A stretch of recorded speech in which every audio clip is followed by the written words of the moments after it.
Okay, so if you want the good news or the bad news, the good news is we're starting a new book, and it's a very, you speak about the book in general, it's a very positive book. We read about the Exodus, we read about the giving of the Torah, we read about making a home for God in the desert. So there's a lot of positivity to look forward to.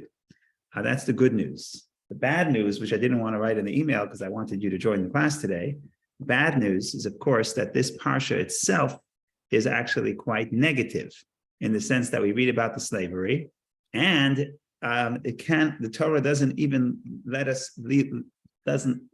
leave us off with a positive note.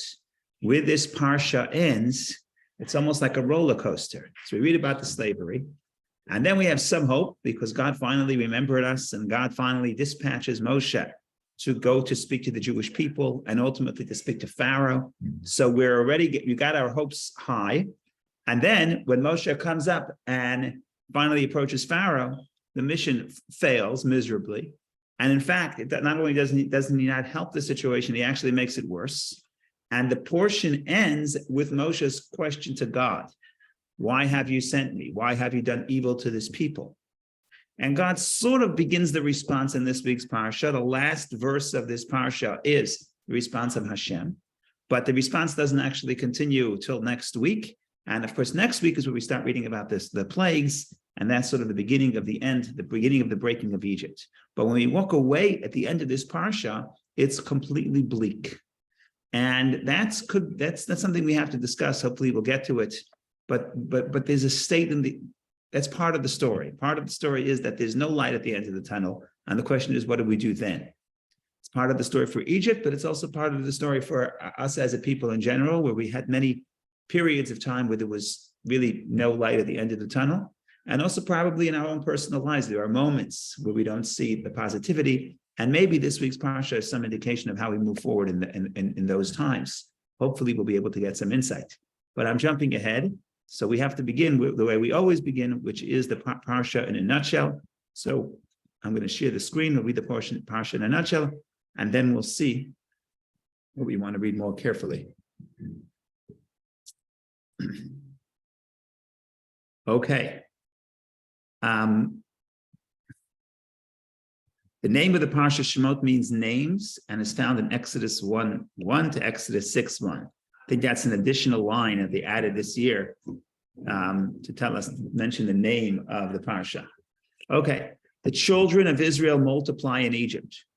Threatened by their growing numbers, Pharaoh enslaves them and orders the Hebrew midwives, Shifra and Puah, to kill all male babies at birth. When they do not comply, he commands his people to cast the Hebrew babies into the Nile. A child is born to Yocheved, the daughter of Levi, and her husband Amram, and placed in a basket in the river, while the baby's sister Miriam stands watch from afar. Pharaoh's daughter discovers the boy, raises him as her son, and names him Moses. As a young man, Moses leaves the palace and discovers the hardship of his brethren. He sees an Egyptian beating a Hebrew and kills the Egyptian. The next day, he sees two Jews fighting. When he admonishes them, they reveal his deed of the previous day, and Moses is forced to flee to Midian. There he rescues Jethro's daughters, marries one of them, Zipporah, and becomes a shepherd of his father-in-law's flock. This reminds me, if you read the book of Genesis, this is going to remind you of some scenes in the book of Genesis. But on Sundays, we're reading about Jacob, and Jacob also had to flee, and he went to the well, and he met his wife at the well, and he became a shepherd. So it's almost like history repeats itself in the second book. God appears to Moses in the burning bush at the foot of Mount Sinai and instructs him to go to Pharaoh and demand, "Let my people go so that they may serve me." Moses' brother Aaron is appointed to serve as his spokesman. In Egypt, Moses and Aaron assemble the elders of Israel to tell them that the time of their redemption has come. The people believe, but Pharaoh refuses to let them go and even intensifies the suffering of Israel. Moses returns to God to protest. Why have you done evil to this people, God, to this people? ? God promises that the redemption is close at hand. Of course, there's a promise, but like I said, we don't see anything. As of right now, it got worse. not better. So as you see here, they added links. If you want to study further, you can do that. But for us, we're going to turn to the portion itself and try to think about some of the verses more in depth. In the meantime, if anyone has comments or questions or anything you want to talk about specifically in this parsha, please don't let me guess, let me know. And then if not, we'll do what we usually do, which is start at the beginning and see how far we can go. Okay, the first thing I want to talk about, I mentioned in the past, but I'm going to mention it again because it's important, is go ahead. Zach, do you want to share something? I don't know if you read, then I would be interested in your comment. Sigmund Freud, he wrote a monotheism about Moses and stuff. Right. So what is your opinion about this piece? Yeah, I don't, I haven't read it that carefully. So I usually I'm happy to share my opinion, even if I haven't read the book. But as I'm getting older and wiser, I'm realizing it's best to first. There is interesting logic there. Some Egyptians, they had the idea of one God, and it all maybe came from the old ancient Jews and stuff like that. And he was maybe son of Pharaoh. There was fight of these two religions. But very interesting analysis, typical Jewish scientist. If I don't want to be racist, but Sigmund Freud, it's a beautiful piece. I would recommend. Okay, I'll take a look, and hopefully for next year I'll have more commentary. But okay. This leads into the discussion here that we're going to discuss a little bit today about how the Egyptians view Joseph and how they view the Jewish people as part of them or as something distinct. What changed? What went sour? Seemingly everything was fine, and Joseph comes. He saves the economy, he saves the region. Everything is fine. The Torah gives you a very quick description, which we'll read in a minute. A new king arose, did not know Joseph. What does that even mean? A few decades passed. So that's part of the question, and I think you're addressing. I think we'll address it maybe from a different angle. But are there any clues in the Bible? There's one verse that says what happened. They're multiplying. But are there any clues as to how the Egyptians see themselves, how they see the Jews, what part, and I think this is what this is. I think there'll be some overlap. Okay. You have to say something about the name of the book, because sometimes, we have the Hebrew names, and then we have the Greek names, and whatever, the names that originate from Greek. And seemingly, the Jews sometimes drop the ball. They don't always get the better names for the book. So, for example, if you had to choose, if you're in the marketing department of the Bible, let's say God has a bestseller, which he does. I think Bible is #1 bestseller of all times. And let's say God hires you to market it, says, give me a nice name for the second book. And I think the Exodus is a pretty good name. Okay. It's inspirational. It's tells you that there's movement happening. We're breaking free. It's freedom. It's a beautiful name. The Jewish people, on the other hand, they were not that good at marketing, I don't think. And therefore, the book, the name that they chose for the second book, which is a very dramatic book, is the name of names, Shemot, names. That is a very dull title for a book, right? The reason why they choose it is because it's the opening statement of the book. These are the names of the children of Israel who descended to Egypt. But seemingly, why can't we have a better name? Genesis, like in Hebrew, is Bereshit, the beginning. The beginning intrigues people. Everybody wants to know what happened in the beginning. Even until today, people don't really know what happened in the beginning. We have the Big Bang, but what triggered the Big Bang? What happened before the Big Bang? Nobody knows. The beginning is still a mystery. Say beginning, everybody listens.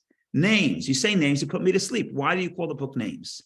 So there are various interpretations, of course. There's a beautiful commentary. I think the Rebbe said this commentary.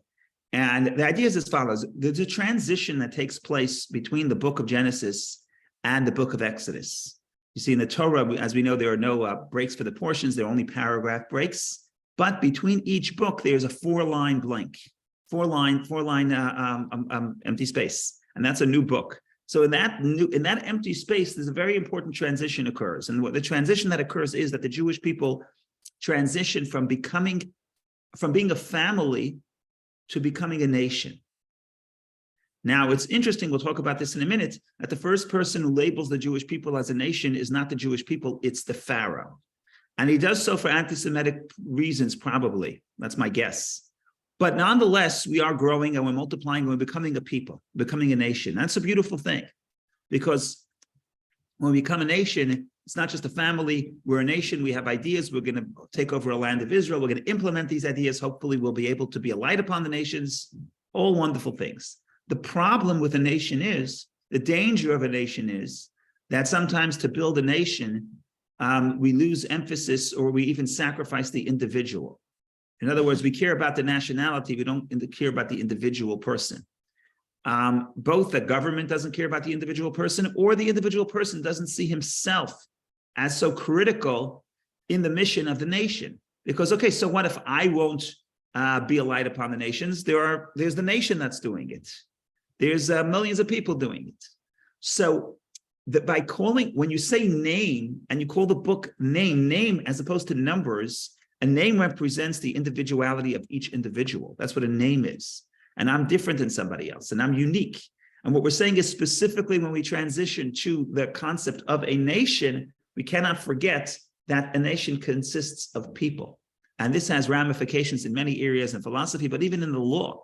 And that is that in certain instances, the Torah says that you cannot sacrifice an individual even to save the community.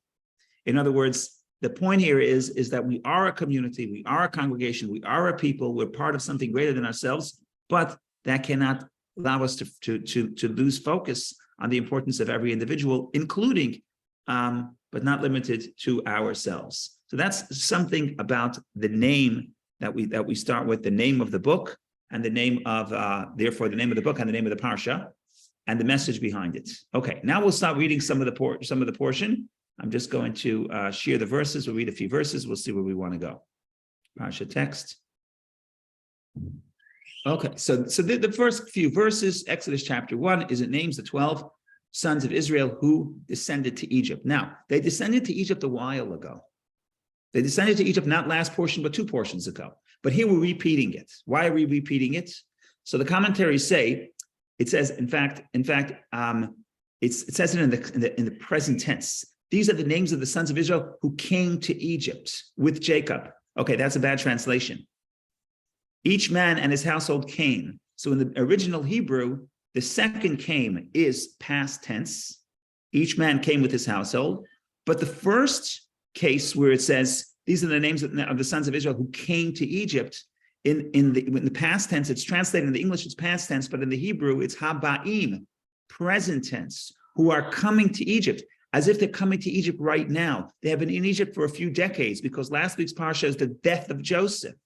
And Joseph died many decades after his brothers arrived in Egypt. So why the present tense? So again, there are multiple interpretations, but one interpretation is that when Joseph dies, that was the end of last parsha, Joseph dies, and now it's like they came to Egypt. Egypt represents, the name of Egypt represents constraints and limitations. In other words, the slavery, it was as they came now, because now they lost Joseph, their protector. So in their consciousness, now we're in trouble. Now we're coming to Egypt. And the Torah alludes to that by writing Habaim,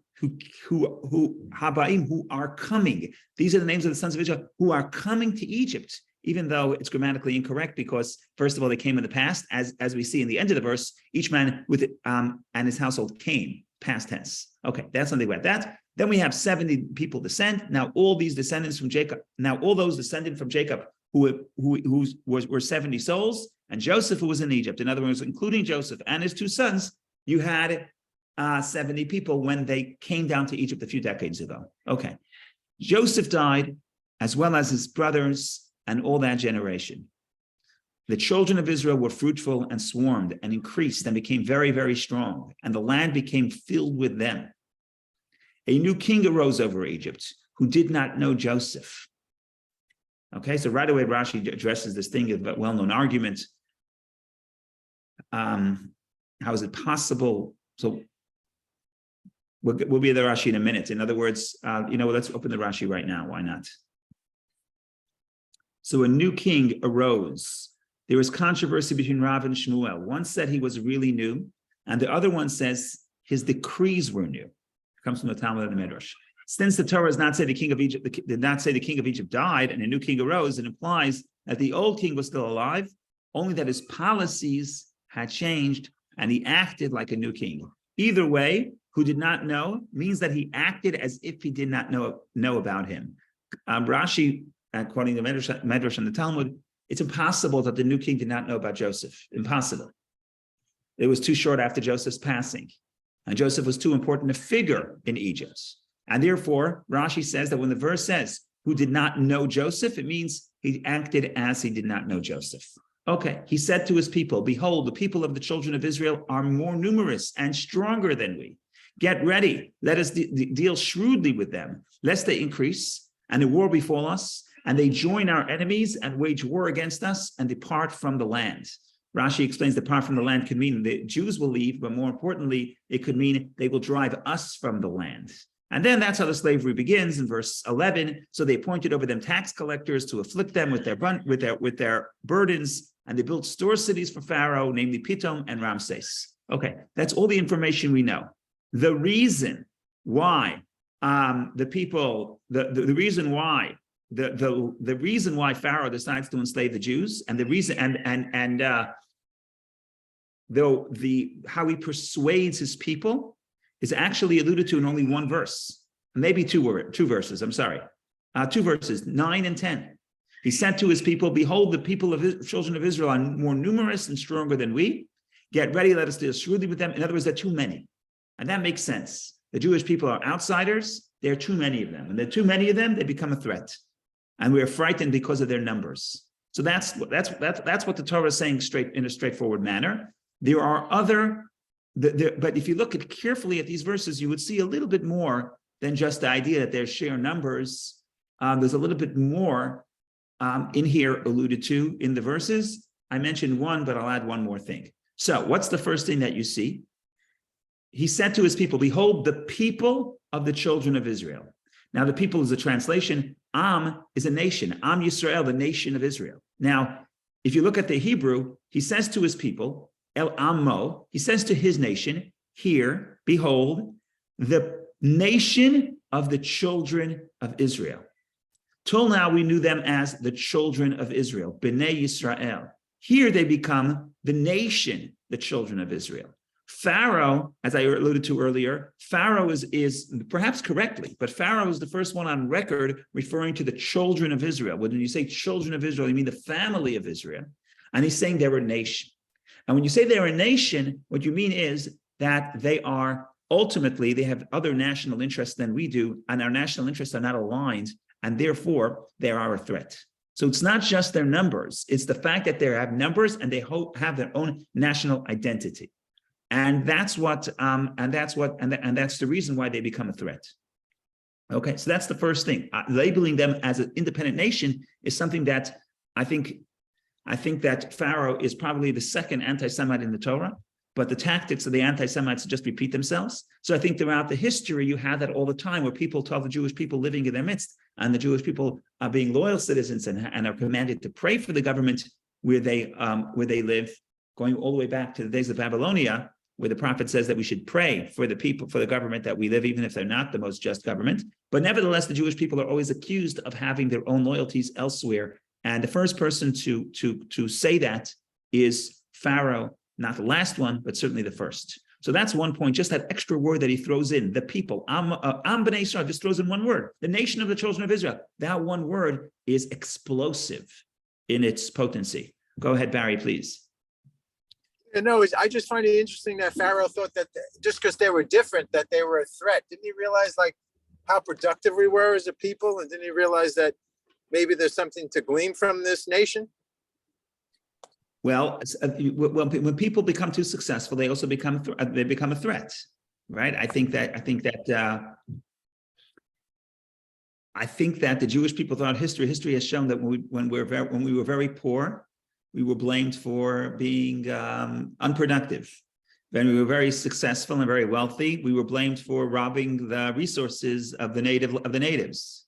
We'll right? never win. We never win. But it's important to understand what the claim. In other words, the claim. It's not just the numbers. The numbers are. I understand the numbers. Too many Jews. You see them wherever you go. I saw a video on YouTube where somebody, I don't know if it's funny or it's sad, but they walk around the street and they ask people, how many Jews are there in the world? And you get the funniest responses. In New York, the person says, I don't know, but they're everywhere. But then people say 1 billion, people say 600 million, people say 1.3 million, 1.3 billion. You know, in their mind, there's so many of them, and when there's too many of them, it could become a threat. I see that. Now, especially when you say they are their own nation. Their own nation means they have their own agenda. And now the question is, not to justify the Pharaoh, but if you want to look at the story from the eyes of the Egyptians, what triggered this? So we don't know for sure, maybe just to share numbers, but there's a theory that I read this morning, and that is what triggered all of this is the passing of Jacob and Joseph, specifically the funeral of Jacob. The Torah gives us many verses describing the procession, and that Joseph goes to Pharaoh and has to ask permission. Can I take my father and take him back to Israel? And then there's a great procession, and the Egyptians go, following Joseph and his brothers to the family, and they go and they bury their father elsewhere. Then they come back. Then Joseph dies. What does Joseph say? Joseph says, oh, he also wants to be buried in Israel, but he knows that Pharaoh's not going to allow it. So he says, when you go back to Israel, take me with you.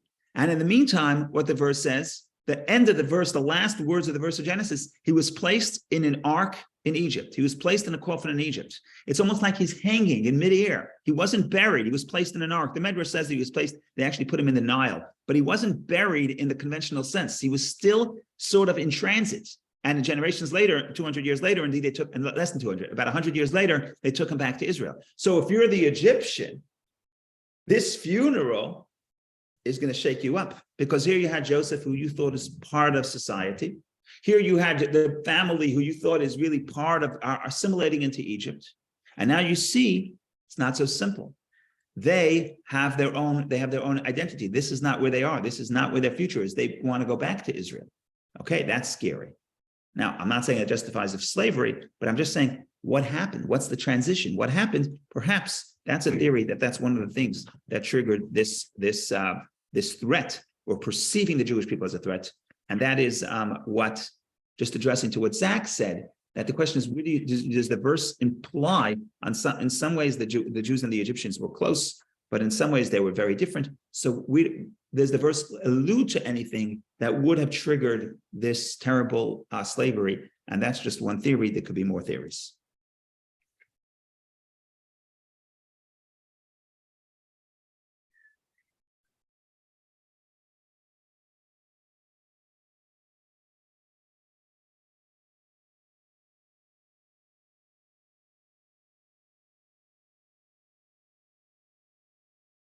Okay, there's a lot to talk about, and we talk about this every year. So maybe best would be to skip a little forward and read a little bit, sort of the middle and the end of the parsha. We'll go to the burning bush. We'll read a few verses of the burning bush, and we'll read about Moshe's reluctance, and we'll also read about the signs that God will sort of pivot toward the middle of the end of the parsha, because in the past, we've been doing this for many years, thank God. But I think that the end of the parsha doesn't always get the proper attention. So maybe we'll do that. So instead of going to the end, I think we'll go to the middle. We'll read a little bit about the burning bush, and then we'll see what happens here. Of course, the stories about Moshe, how Moshe was born, and all that you can read. It's very beautiful and almost ironic, just to say one word. So we read it in a nutshell, and you know the story. Imagine, put yourself in the shoes of Miriam. You're Moshe's sister, and because there was a decree to drown the Jewish boys, his mother places him in a basket and puts him at the reeds next to the Nile. And the mother doesn't stay there. The mother doesn't want to see what happens. That's the great tragedy of the story, the pain in the story. But the sister is hopeful. That's, by the way, the irony of the name Miriam. I want to talk about Miriam because Miriam was named by my grandmother, and therefore also my daughter is named after my grandmother. But in any case, the word Miriam is a tricky name because it comes from the word mar, bitter. The first two letters are mar, bitter, but it also has the letters Mayim, water, which is a sign of life. And Miriam, in this story, we know there are two Jewish midwives. The Medrash says that it's Yocheved, Moses' mother, and Moses' sister.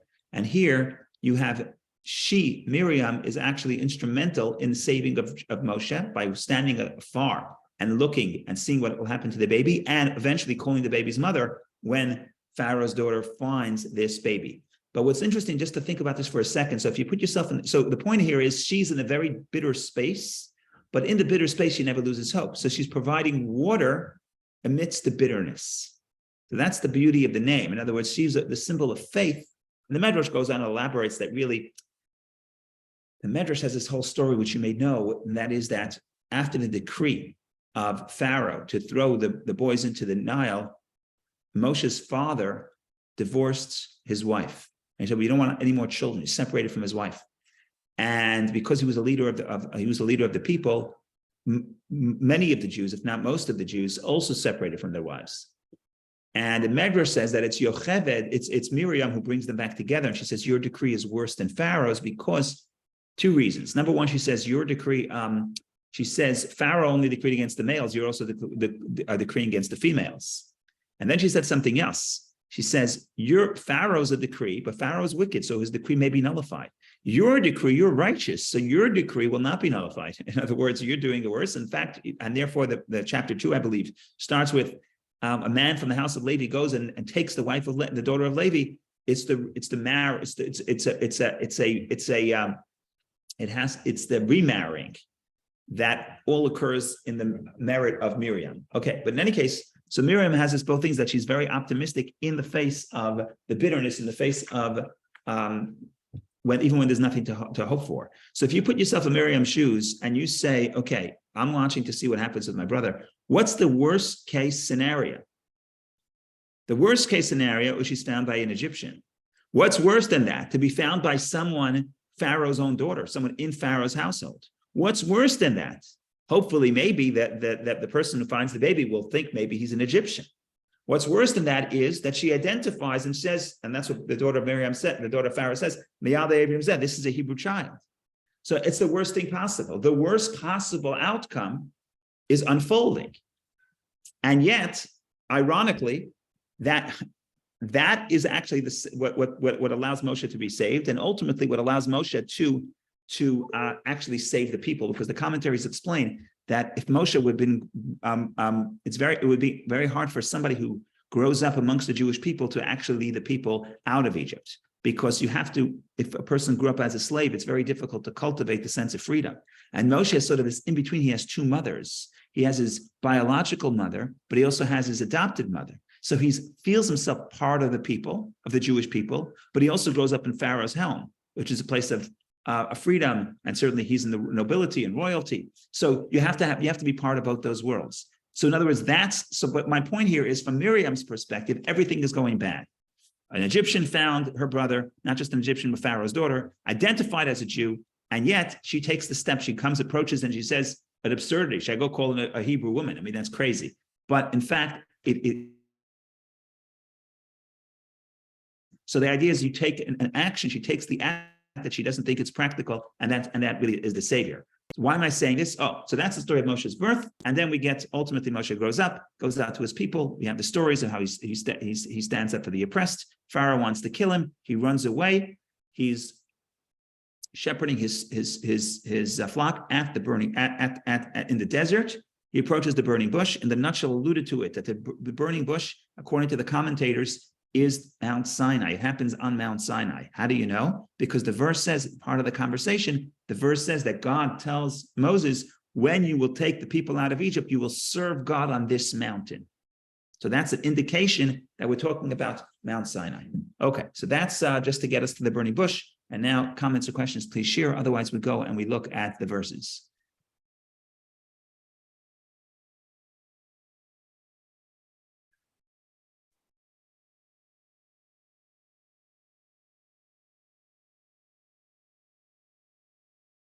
Chapter 3, Exodus chapter 3. Moses was pasturing the flocks of Jethro, his father-in-law, the chief of Midian, and he led the flocks after the free pasture land, and he came to the mountain of God, to Horeb. Oh, it says it clearly. Yeah. And the angel of God an angel of the Lord appeared to him in a flame of fire from within the thorn bush. And behold, the thorn bush was burning with fire, but the thorn bush was not being consumed. So there's fire, the fire is burning, but the bush is not being consumed. So Moses said, let me turn now and see this great spectacle. Why does the thorn bush not burn up? The Lord saw that he turned to see, and God called to him from within the thorn bush. And he said, Moses, Moses. And he said, here I am. And he said, do not draw near here. Take your shoes off your feet, because the place upon which you stand is holy soil. And he said, I am the God of your father, the God of Abraham, Isaac, and Jacob, the God of Jacob. And Moses hid his face because he was afraid to look toward God. And the Lord said, I have surely seen the affliction of my people who are in Egypt, and I have heard their cry because of their slave drivers, for I know their pains. I have descended to rescue them from the hands of the Egyptians and to bring them up from that land to a good and spacious land, to a land flowing with milk and honey, to the place of the Canaanites, the Hittites, the Amorites, the Perizzites, the Hivites, and the Jebusites. And now, behold, the cry of the children of Israel has come to me, and I have also seen the oppression that the Egyptians are oppressing them. So now, come and I will send you to Pharaoh and take my people to the children of Israel out of Egypt. But Moses said to God, who am I that I should go to Pharaoh and I should take the children of Israel out of Egypt? And God says, and he said, for I will be with you, etc., etc. Then Moses starts raising his objections. Okay, so we have a few things to ponder. Number one, we want to talk about what is this idea of the symbol of the burning bush. Seemingly, it's strange because up until now, we had many revelations of God in the book of Genesis, and there never is a symbol like there had to be, God has to appear in a burning bush to catch Moses' attention. That's something that's unusual. God speaks to Adam, to Cain, to Abraham, to Isaac, to Jacob. There's no symbol, there's no magic trick or symbol to catch his attention. Here is the first time that it occurs. The question is, what is the symbolism? That's one thing we want to think about. And the next thing we want to think about is, what exactly does God tell Moshe as to what is the motivation and the reason for the Exodus? And just to give you a little hint, that the reason expands. Right here we have one reason, and ultimately at the end of the parsha, and especially the beginning of next parsha, we have another reason. So it seems like there's a process that Moshe has to go through to fully understand the full extent of the Exodus. And that starts in this parsha, but it only takes place in the beginning of next parsha. And we discussed this a little bit yesterday. So when I saw the verses today, I said, oh, let me just bring this full circle and we'll address it. Okay, first thing we want to talk about is the concept of burning bush. What does the burning bush represent? So the simple interpretation you could say is that, well, Moshe doesn't necessarily understand. In other words, monotheism, the idea of the abstract God, it could be overwhelming, but so maybe because he's an Egyptian, you have to catch his attention by something so physical. Maybe not, I don't know. But the commentaries say, beginning with Rashi, they say it has to be symbolism in the fire in the thorn bush, and yet the thorn bush is not being consumed. So one interpretation the Medrash quotes, I believe Rashi quotes that as well, is that the thorn bush represents the pain of the Jewish people. And God, or the angel of God, being in the thorn bush, the fire representing the angel of God, or God being in the thorn bush, represents that God is not removed, but God, on the contrary, God senses the pain of the people, right? Because the Egyptians may have believed in God, but they certainly did not believe in God that is immanent, and God that takes interest within to the individual person's plight. And to counter that, you have a symbol, and the symbol has to be powerful. And the symbol is that, no, God is in the thorns. God is not, the Medrash says, why not a better tree? Why not a fancier tree? Why the thorn? Because it quotes the verse where the verse says, I believe it's from the Psalms, I am with him in the sorrow. So if the Jewish people are in pain, represented by the thorns, God is in pain as well. God senses the pain as well. And that's the important message that we want to convey to Egypt, to Moshe. Now, this brings me to my next point. And the next point is, we'll open up the verses. Before we open the verses, why is God taking the Jewish people out of Egypt? So we mentioned this yesterday. What we're going to hear about later is the promise to the patriarchs, right? Already in the book of Genesis, the third parsha, God tells Abraham, you should know that your descendants are going to be enslaved for 400 years. Then they're going to be, but then I'm going to punish their oppressors, and they're going to leave there with great wealth, and they're going to come back to the land of Israel. So there's a promise to the ancestors and indeed to the patriarchs. And indeed, next parsha, after Moshe comes to God in the end of this parsha, and he says, "Why did you send me? Why have you not? Why did you send me? Why did you make it? Why have you done evil to this people? Why have you sent me?" Then God starts talking to him, and in next parsha he says, "Oh, I remember my covenant to the patriarchs, and I'm going to fulfill my covenant to the patriarchs." And it's all about the patriarchs. The thing is, it's not mentioned in this parsha. The burning bush does not mention patriarchs. What does the burning bush mention? It only mentions the pain of the people, the oppression of the Jewish people in the hands of the Egyptians, right? What does God say? God doesn't say, I've seen. He doesn't say that I'm the God, the gods of your Abraham, Isaac, and Jacob. That, yes, that's just his introduction as in who he is.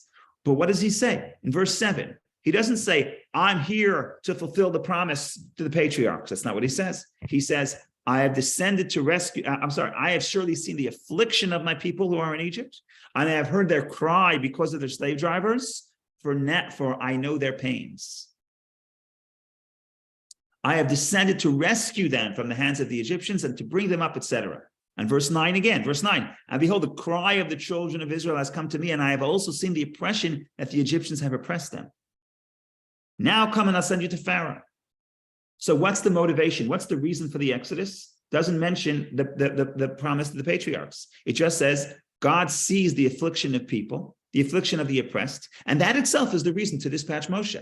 In other words, the understanding of God is a compassionate God, and if God sees injustice, God has to come and intervene. Why he waited so long is another question. That's one of the claims that Moshe, that's one of the interpretations and one of the things that Moshe counters back to God. But the idea is, what's the justification? You don't need a justification. God is going to has to intervene and help the oppressed. He doesn't mention yet the fact that the promise to the patriarchs, and it's strange. Why not? I don't know why not. One theory would be is that at this point, Moshe, even when he accepts the job, Moshe still does not necessarily see himself as fully a part of the people. Right? Because in chapter 3, in chapter 2, it said that Moshe went out to see his brethren, and he protected the Jew, and then the two Jews were fighting. Ultimately, when the going got tough, what did he do? He ran away. He ran away to Midian. And when he shows up in Midian, it's very interesting. He shows up in Midian, he says, we don't know how he identifies himself, but Zipporah, his future wife, runs home to her father, and she says, an Egyptian man saved us. In other words, Moshe is like, if it's not working, I'm out of here. Yes, he understood they were his brethren, but he wasn't fully invested in being part of them. And therefore, at the sign of trouble, he ran away. What happens later?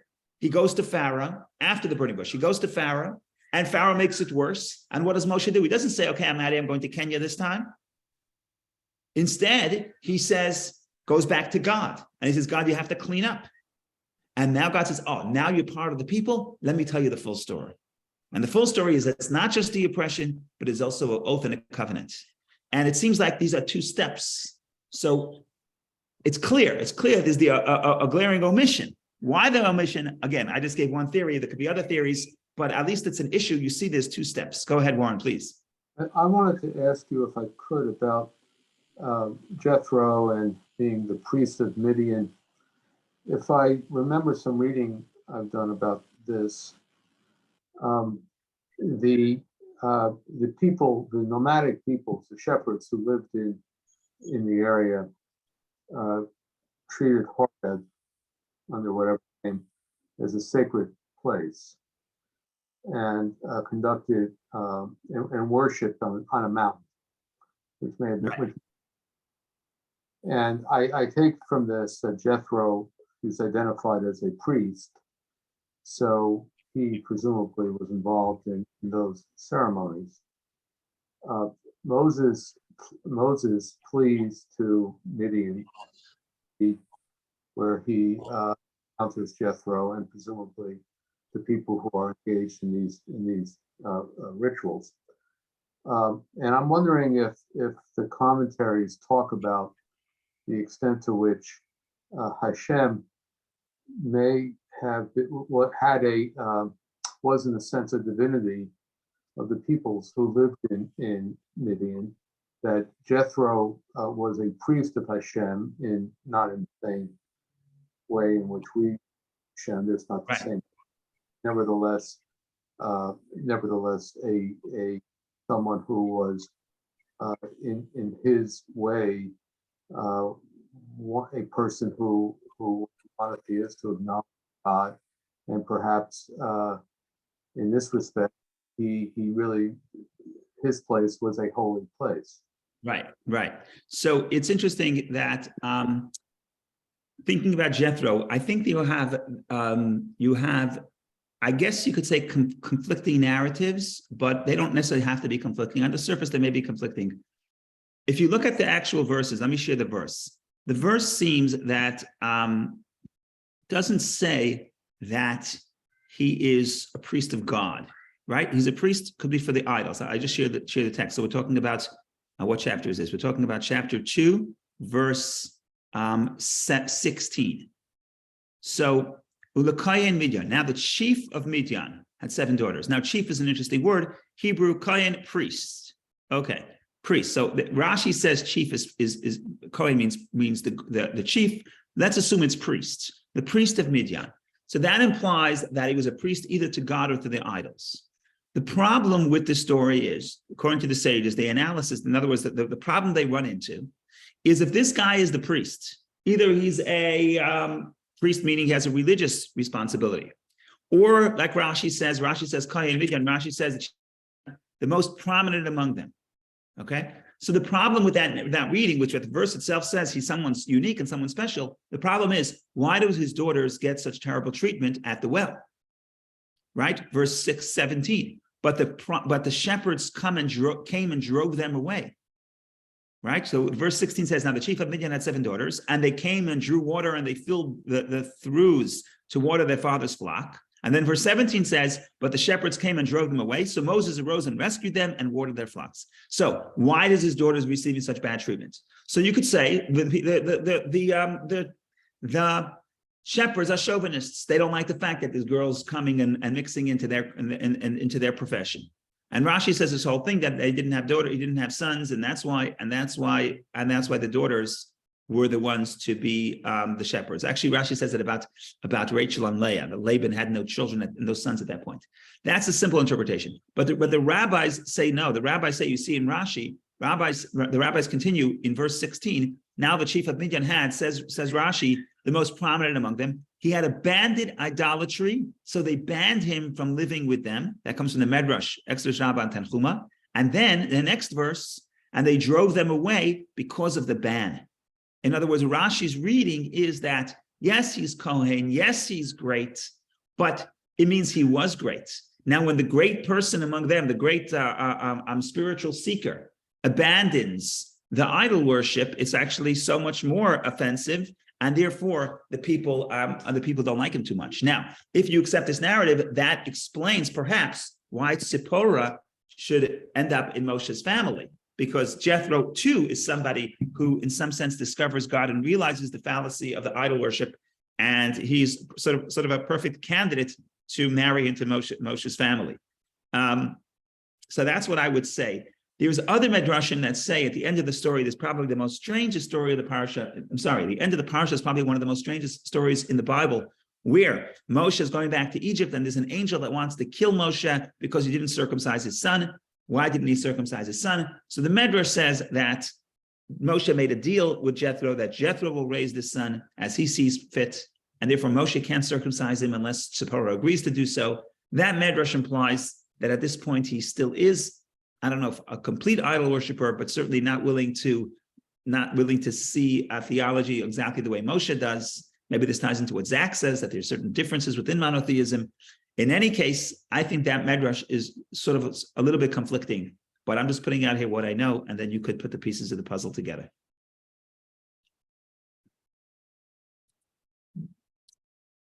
Can I ask a question? Yes.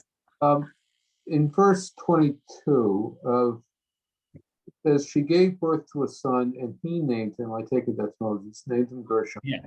Where he said, I have been a stranger in a foreign land. Is the foreign land in which he was a stranger Midian or Egypt? I don't know. I think the verse could be read either way. And if you read it, maybe Moshe starts rethinking his identity, period, right? But when you're comfortable where you are, when you migrate, and then you say, who am I? Then what is the answer? Then you ask, who am I? Where am I from? And then you could start peeling layers. I'm not a Midianite. Am I a Egyptian or am I a Hebrew? So the short answer is I don't know. In other words, it could be that the Torah doesn't indicate which one it is because he himself is still searching. Remember, he saw himself as he calls the Hebrews his brothers, but he checks away from them. So maybe this is part of his process of self-discovery, of really asking himself, who am I really? And the answer may come in stages. It could be he doesn't have a clear answer at this point. Well, could it also be that this is a reference to a longer concept in the history of the Jewish people, back to Abraham and my father? Yes. So the Hebrews are certainly foreigners, right? And certainly that same word ger, foreigner, sojourner, that's actually the phrase that's used to describe the slavery in Egypt. In other words, it says your descendants will be foreigners for 400 years and they will enslave them. But the slavery doesn't have to be the entire time. And we always talk about this, that when Isaac is living in the land of Israel, it already uses the term that he was vayagar, he lived, he sojourned, meaning he's not permanent. So certainly these verses evoke the words that are used in the context of the Hebrews. But how much does Moshe identify with this question of, the question of who I am is a question that ultimately people start asking, especially when they have forced to flee. Now, what the answer to that question is what is my true identity? That could be layered, like I said. And maybe there is no simple answer. Am I a Jew? Am I American? Am I Israeli? What am I? Who am I? Right? So I don't know that there's a simple answer to that. And certainly at this point, it could be that this is part of Moshe's searching and developing process. Okay. There's a lot more to say, and we're running a little out of time because I have to finish at 11 o'clock sharp. So I'm just going to say one point, but there's so much to say about this context, and there's like no end to this parsha. But what I want to skip, but this is something I have not said in the past. I don't think I've said it in the past. Talk about the signs. So Moshe, talk about the signs. I should close the screen too early. Talk about the signs. So what happens is that Moshe doesn't want to go. He tells God, people are not going to believe me.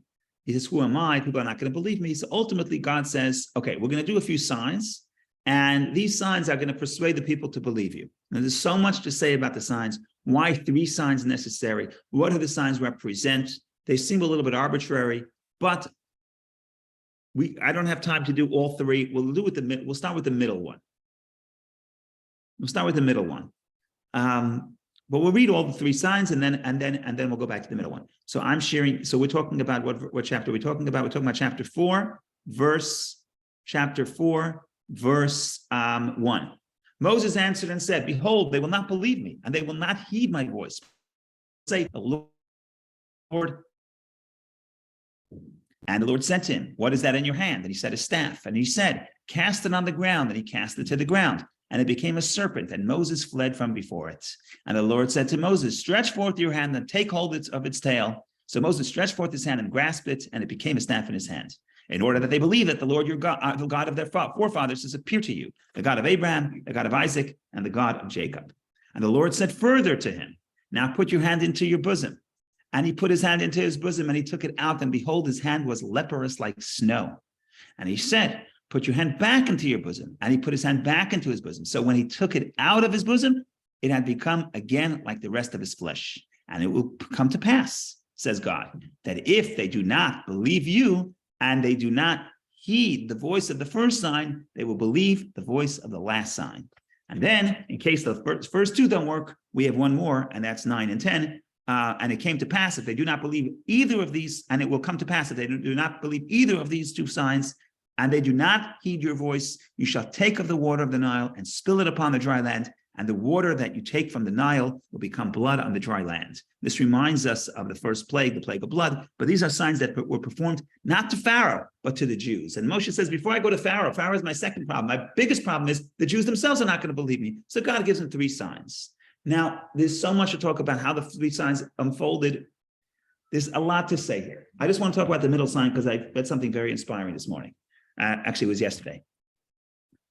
First thing I want to say, middle sign, what's this leprosy? So we have the traditional interpretation of Rashi, and basically Rashi says that Moshe says, he doesn't say, perhaps they will not believe me. Moshe says, behold, they will not believe me. In other words, God wants Moshe to be the leader of the people. And Moshe, the biggest problem of the leader is when the leader does not have faith in the people. If you don't have faith in the people, how are you going to lead them?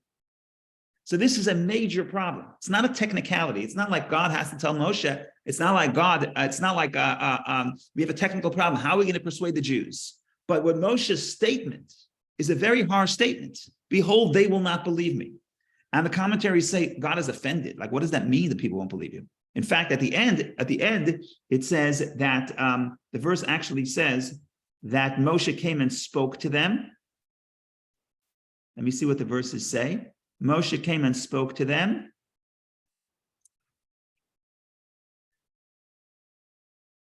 Verse 31, the people believed. The problem is that there it says after the signs. I don't want to get into that. The people believed.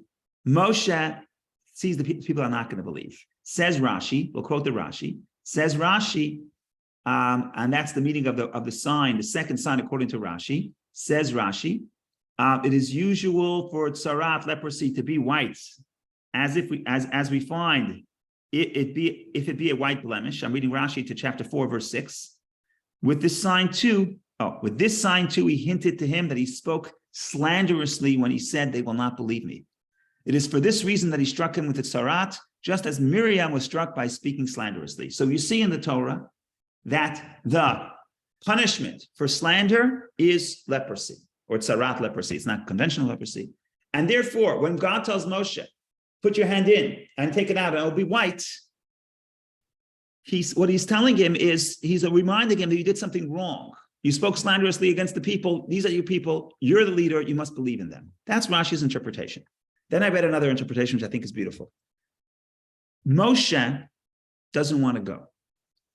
What is God? Why doesn't he want to go? He's afraid it's not going to happen. The task is too difficult. The job is too daunting. The chances of success are too slim. Not going to happen. It's not going to be successful. What does God say? God, what is the sign? The sign is like this.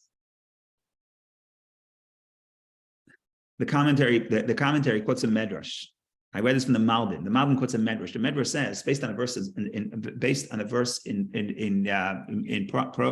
Proverbs, the commentary says like this. The medrash says there was once a parable, and the king, and the king had many subjects, and the king told the subjects and his servants, build me a palace. And some people build, and some people destroy, and some people do nothing. And the medrash says that in the king's eyes, the people who did nothing are like the people who destroyed. In other words, if you're not building, you're destroying. That's what the medrash says. So the Malbim takes that medrash and he applies it to this case. And he says like this. He says, inaction is the sign of death. What is leprosy? The white leprosy, the reason why the skin becomes white is because there's an obstruction for the life-giving blood from reaching that part of the skin. So when you say, and that's why the medrash says, the sages say that a Mitzayra, someone who has leprosy, or at least the leprosy described in the Torah, is considered to be like dead. And that's why they're considered impure. And when they're purified, and to come back into the camp, they have to be purified because it's a sign of death. What is a sign of death? Inaction. So Moshe doesn't want to go. He says, who am I? He could mean he's saying, I can't do it. It could be he's saying, what could people do? How could one person stand up against this terrible empire? And what God says, if you put your hand in your chest, it's death. If you want your hand to be healed, the verse says when he took it out of his chest, then it healed and it became healthy. In other words, that's a symbol that if I feel stuck and I feel enslaved, either nationally or enslaved in my own Egypt, the natural tendency is to say, I can't do anything, so I'm going to do nothing. Because what's one action going to help? What is going to Pharaoh and asking him going to help? And therefore, we fall into crippling inaction. And what God is telling Moshe, inaction equals death. If you have to take your hand out, you have to do something positive, and ultimately that will trigger a chain of events, and God will bless your efforts, etc. And ultimately, that's where freedom is. So freedom is not at the end of the journey. Freedom is not in the ability to topple down the mighty Egypt. Freedom starts in the beginning. Freedom starts in the realization that to do nothing, to put your hand in your chest, is death. And taking your hand out of your chest, taking a positive action in the right direction, even if you don't see how this is going to solve the problem entirely, that's the idea of life. That's the idea of freedom. And that's what has to be done. And that's what God is telling Moshe. You need to take the first step. How is it going to work out? Don't worry. You don't have to do everything. God will step in, etc. But you cannot sit and take and not do any action. And of course, the same is true to our lives. When we have daunting tasks or difficulties or sadness, we don't necessarily see how we'll overcome.